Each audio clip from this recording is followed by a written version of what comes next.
მივესალმები და მშვიდობის სულს ვუსურებ ყველას, ვინც ახლა ჩემი ეს ვიდეო გახსნა. მე-20 საუკუნის უდიდეს წმინდას, მცხეთელს, საალოს, მამა გაბრიელს, რომ არ ეთქვა, ადამიანის სამშვენელი მის სისხლშია, მაგრამ სისხლი არ არისო, ამ 12 ვიდეოს შინაარსი ასეთ თამამად და ლოგიკურად ჩემში ვერ გაიხსნებოდა. ადამიანის სულიერი ანატომია, საუბარი მერვე, აღიღე ჯვარი შენი.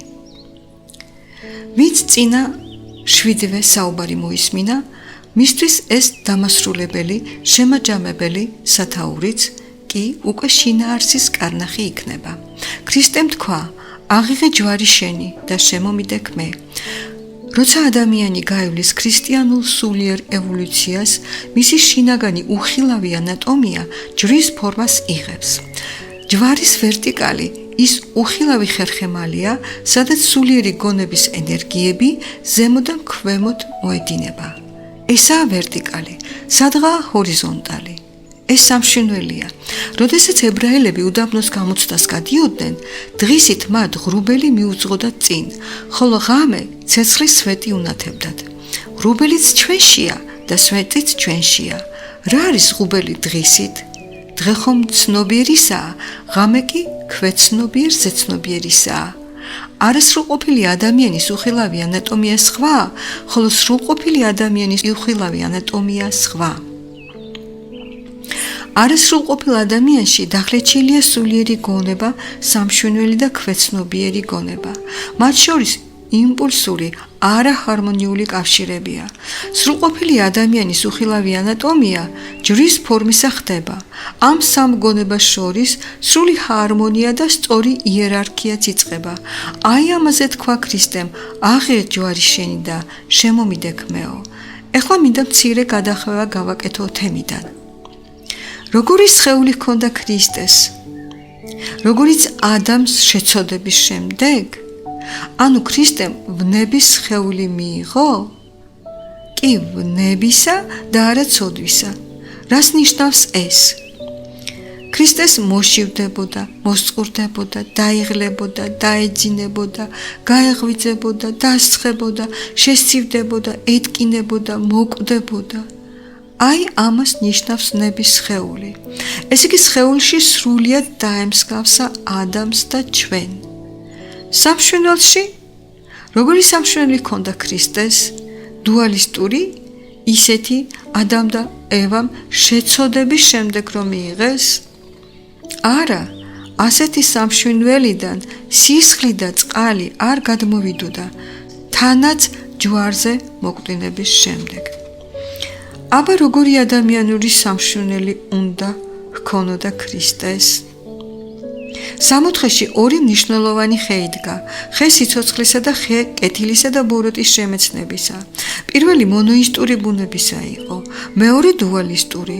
პირველისთვის რომ ხელი ეხლოთ ადამ და ევას, მათში მონოისტური ბუნების სამშვენელი დაიბადებოდა, მაგრამ მათ დუალისტური ბუნება ერგოთ უნებლიეთ. ქრისტე დაგვემსგავსა სხეულით, სამშვენელი კი სრულყოფილი ადამიანისა ჰქონდა. აი ამიტომ ის არ დაგვემსგავსა ცოდვაში. ქრისტე თავის თავს არა ამ ქვეყნიურს უწოდებს, თავის მოწაფეებსაც არა ამ ქვეყნიურს უწოდებს. რატომ უწოდებს მათ არა ამ ქვეყნიურს? განა მათ ასეთი სამშვენელი ჰქონდათ, როგორც ქრისტეს ჰქონდა? არა, მათ ჩვეულებრივი დუალისტური ბუნების სამშვენელი ჰქონდათ. ოღონდ ამ დუალისტურ სამშვენელში კეთილი ნაწილი ძალიან აღმატებული იყო მათსავე ბოროტ ნაწილს. იუდაში ეს ესე არ იყო. დანარჩენების სამშვენელში სიყვარულის მზე ანათებდა. წიგნში ადამიანი როგორც სამყაროს შვილი ამ დუალისტური ბუნების სამშვენელის პოლუსებს სახელები ვუწოდე. ერთ ნაწილს კერძოდ ბოროტს, მიწიერ ნაწილს დავრქი მთვარისა და მეორე პოლუსს კეთილს მზისა. ფიქრობ სახელებით სიმბოლურად ზუსტად გამომივიდა. ის ჩემს მე-9 ვიდეოში ზუსტად აისახება. წიგნში ადამიანი როგორც სამყაროს შვილი მიწერია, რომ ამ სამშვენელის მზიური ნაწილი გაეცდის ევოლუციას. ამ მზეს ვუწოდებ ცხუნვარე მამალი მზე, რომელიც უნდა გარდატყდეს მყუდრო მდედრ მზეში, რომ სული წმინდის მიღება შეძლოს. იქამდე სული წმინდა ასეთ სამშვენელში მხოლოდ დროებით შევა, განწმენს და გამოვა. ის შემოქმედებით უნარს მოკლებული იქნება. მხოლოდ მდედრი მზის სამშვენელია ის სამშვენელი, რომელშიც სული წმინდა მაპროგრესირებულ შემოქმედებით მოქმედებებს შეძლებს. ეხლა ამ ფილოსოფიას საიდან ვასკვნი? სულიწმინდას ძველი აღთქმისეული ადამიანებიც იღებდნენ, მაგრამ მათ შიგნით სულიერი ანატომიის განახლება შეუძლებელი იყო, რადგან ჯერ ქრისტე ახალი სამშვენელის მომტანი, ახალი ადამი არ იყო მოსული. როცა იოანე ნათლისმცემელი იორდანეში სანათლავად გამოჩნდა, მას ეთქვა, ვიზეც ნახო სული გარდამომავალი და დაარჩენილი, ისაო სულიწმინდით ნათლისმცემელიო. მიაქციეთ სიტყვა დარჩენილს. იონა ხედავდა ადამიანებზე სულიწმინდის გადმოსვლას, მაგრამ იმასაც ხედავდა, რომ სულიწმინდა მათზე გაივლიდა, განწმენდა და გადმოდიოდა. სულიწმინდა დარჩა მხოლოდ ქრისტეში. რატომ? იმიტომ, რომ მას იქ დარჩენა შეეძლო. რატომ შეეძლო? იმ სულიერი სამშვენელის გამო, რომელიც მას გააჩნდა. აი ამ სამშვენელის გამო ასე ძლიერად ორჭოფობდა სატანა. ამ სამშვენელსაც მოინელებდა მისი ჯოჯოხეთი თუ არა? ქრისტეს სამშვენელი არა ამქვეყნიური იყო. მისი მოწაფეების სამშვენელიც არა ამქვეყნიური იყო.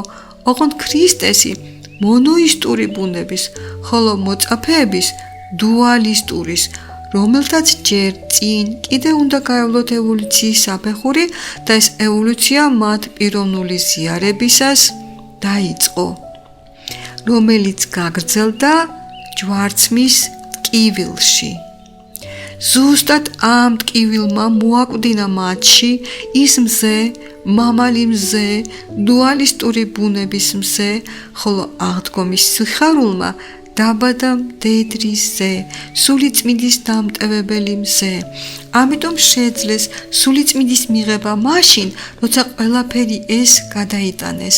ამის შემდეგ გამოეცხადათ ქრისტე და შეჰბერა მათ სულიწმინდა.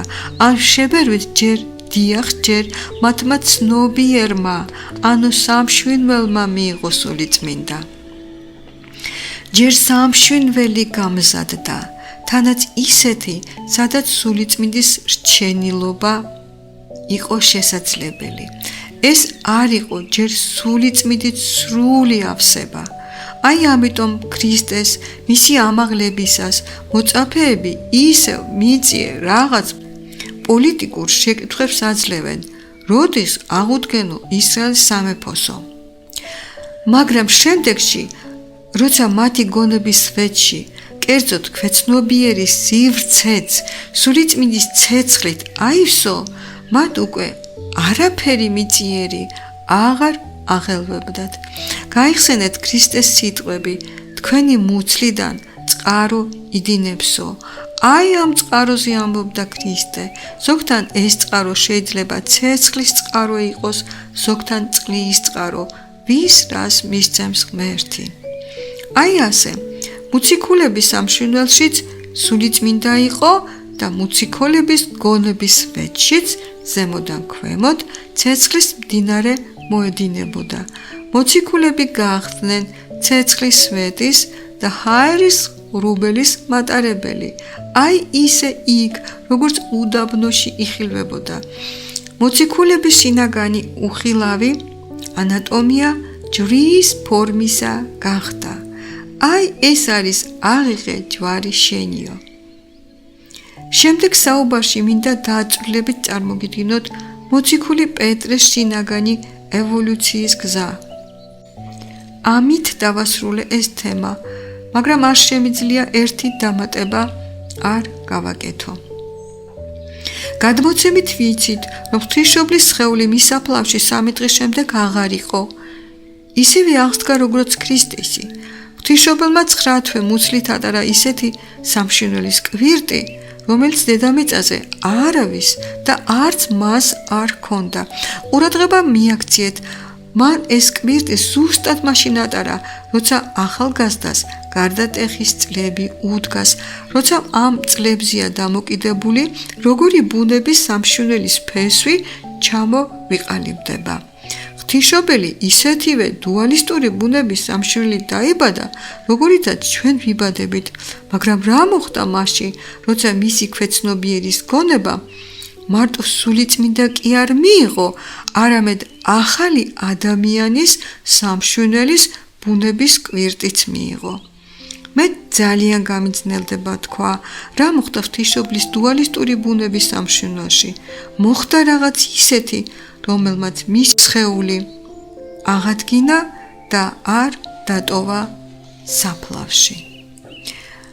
ამით მინდა დღევანდელი საუბარი დავასრულო და მათ, ვისაც აინტერესებთ დაწვრილებით ადამიანის სულიერი ანატომია, შეუძლიათ გაეცნოთ წიგნს ადამიანი როგორც სამყაროს შვილი.